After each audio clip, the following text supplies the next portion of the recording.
Kung's face paled as if punched in the chest. What are you talking about?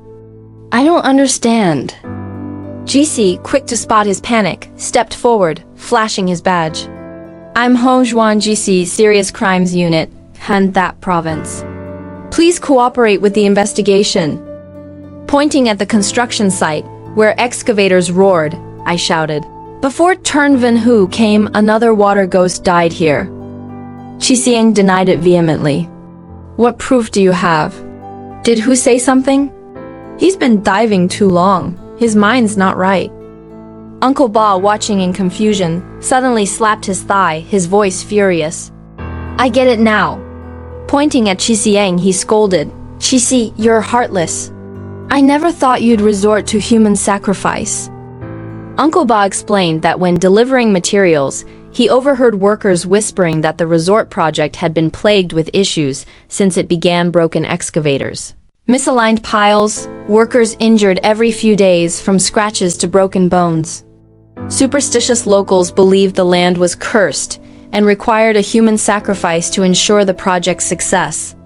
A water ghost was the easiest target, as their job was already perilous. One small mistake could be fatal. Just tamper with their equipment, and a water ghost is as good as dead, Uncle Ba sighed, his voice heavy with sorrow. Such a heavy sin, Qisiang. No way, Qisiang protested, his face contorted. He brought it on himself. It turned out that when the drill bit got stuck, Qisiang had the team try to retrieve it. But they failed, so he decided to hire a water ghost. That evening, a young worker from KMO approached him. He said he grew up in Human H's coastal area, a strong swimmer, quick, and could handle it for just 5 million, Qisiang said, his voice trembling. I didn't want to pay for a water ghost, so I borrowed equipment and let him dive that night. He never came up. Where's the body? Did you dump it in Ba Rang Canal? GC asked urgently, breathing heavily. To our shock, Qisiang looked up, eyes wide. Dump it? How could I, with so many eyes watching? After Hu retrieved the drill bit, I had the hole filled with concrete the next day, sealing it shut. I shuddered.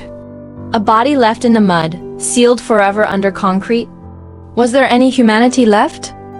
Imagine a young man from Kiamio leaving his hometown for Cao Lãnh, dreaming of a better life, sending money back to his aging mother and younger siblings. Lacking education or skills, he toiled as a construction worker, breaking his back under the scorching sun with no future in sight. One day, an opportunity came. 5 million, a substantial sum, even if it meant risking his life. He chose to become a water ghost, perhaps dreaming of buying a new motorbike or fixing his family's crumbling thatched hut. But in the murky mud, he panicked, exhausted, struggling desperately, and died in the cold, dark depths. His bloated body sank, while above, the man who sent him to his doom ordered the hole sealed with concrete, trapping him forever. GC's face grew grim. He immediately called for backup, ordering the site sealed and Qisiang detained, while arranging for excavators and a concrete-breaking team to retrieve the unfortunate water ghost's body. Thanks to my interference, whose lead had been uncovered. Qisiang hung his head, awaiting legal consequences, but neither GC nor I felt any joy. Yes, we'd stumbled upon a truth that might have been buried forever, but it wasn't our original goal. The events at the resort had no connection to the body in Ba Rang Canal. We'd gone in a big circle, wasting effort, only to return to square one. GC patted my shoulder, half joking, half serious. See how tough police work is, Min? Next time you write, don't bash us. Cases like this? I deal with them all the time. I forced a smile, but my heart remained heavy. At that moment, a loud boom echoed through the site. Dust flying everywhere, the concrete-breaking team had finished demolishing the concrete in the borehole.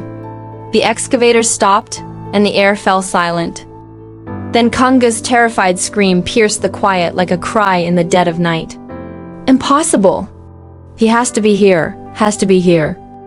We rushed over, questioned the team, and were stunned by what we saw. Among the shattered concrete, there was no body. The water ghost who died wasn't there. Qisiang, dazed with fear, collapsed to the ground, staring at the rubble, muttering like a madman, "Impossible, impossible." GC grabbed Kung's collar, pulling him up, his voice icy. "You're sure you sealed him in the concrete?" I saw it with my own eyes. The concrete filled the hole. He couldn't survive, and a dead body can't escape. "It's a ghost! He's come back to life!" Chi Xiang screamed, eyes bloodshot like a man possessed in a storm. Could someone have moved the body? Is Chi Xiang lying, or does he not know? I asked, my mind a tangled mess. Uncle Ba stepped forward, shaking his head firmly. I asked the workers. Materials here, cement, steel, are tightly guarded. A body moving in or out wouldn't go unnoticed, unless it really was a ghost. Unless the workers are colluding to lie, Jisi mused suspiciously. But do you think that's possible? Hundreds of people, all covering for one body. The water ghost's body? I muttered, my head spinning. A wild thought struck me. Jisi, do you have a photo of the body from Bahrain Canal? Show it to Chi Xiang. Jisi caught my drift, pulled out his phone and showed Chi Xiang the image. This is the body found in Bahrain Canal a few days ago. Uncle T. Rao said a water ghost killed him. Chi Xiang glanced at it and screamed, his voice trembling like he'd seen a ghost. That's him. He's really become a water ghost, coming for my revenge. GC pocketed his phone, nodding at me, his eyes resolute. The victim's identity was confirmed and the cause of death was clear drowning, with sand and mud in his fingernails and nose. But how did a body move from a sealed concrete tomb to Bahrain Canal, a kilometer away? And what was the water ghost Uncle T. Rao saw that night? The truth remained shrouded, like the morning mist over the Tian River, cold and impenetrable.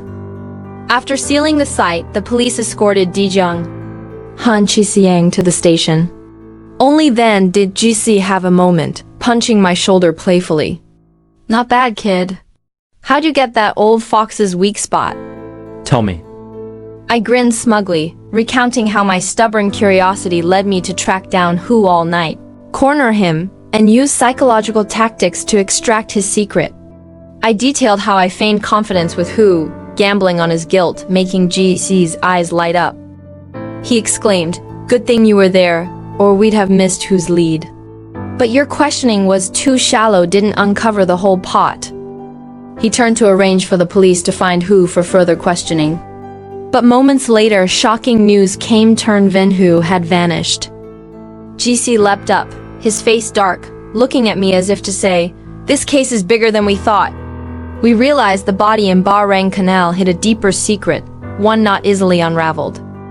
GC personally led a team of elite criminal investigators to Hu's home on the outskirts of Cao Lãnh, a simple thatched house by a small canal. They searched every corner hoping to find clues about Hu's disappearance. Was he silenced to cover up the truth, or was he a key player in the case? Despite our friendship, I couldn't join the search as an outsider. I sat at the station restless as ants on a hot pan, watching the clock tick. Hours later, GC returned, his face grim. "Find anything?" I asked, jumping up. GC gritted his teeth, his voice thick with frustration. Whose house was tidy, no signs of a struggle, meaning he left on purpose, planned. But in his haste, he left a clue in the storage shed. He explained that in the shed, they found several sets of diving equipment, identified as tools used by water ghosts. One set, heavily used, likely Hu's, was intact. The others were damaged oxygen tubes, pressure valves, flaws that could be deadly underwater. I suddenly recalled a detail from my investigation. I heard Who's the most experienced in the trade, trusted, and also rents out diving gear. Exactly. GC slammed the table, making the tea glass rattle. According to Kung's statement, the equipment he used was rented from Hu, supposed to be buried in the concrete with the body. But the body in Bahrain Canal was naked, no equipment. Today, we found that equipment at Hu's house. And the oxygen tube had a small crack, enough to kill. The equipment meant to be buried with the body was at Hu's house? That meant Hu had contact with the body before it was dumped in the canal. He was almost certainly the culprit. But according to Tam, who left the site alone and didn't return, how did he move a body in one night under the watch of dozens of workers? The equipment's damage suggested who was hiding his responsibility. But if so, why not let Chi Si Eng bury the truth with the concrete? Why take the risk of moving the body? I couldn't hold back. Why would Hu tell me about the body? Exposing himself? He's not that stupid. GC paused, then his eyes lit up. He was probably planning to flee. From you, he knew the police were targeting the resort. Chi Si Eng wouldn't hold up under questioning, and the crime would be exposed sooner or later. So he deliberately leaked the body story to distract us, buying time to escape. He's hiding more than just faulty equipment.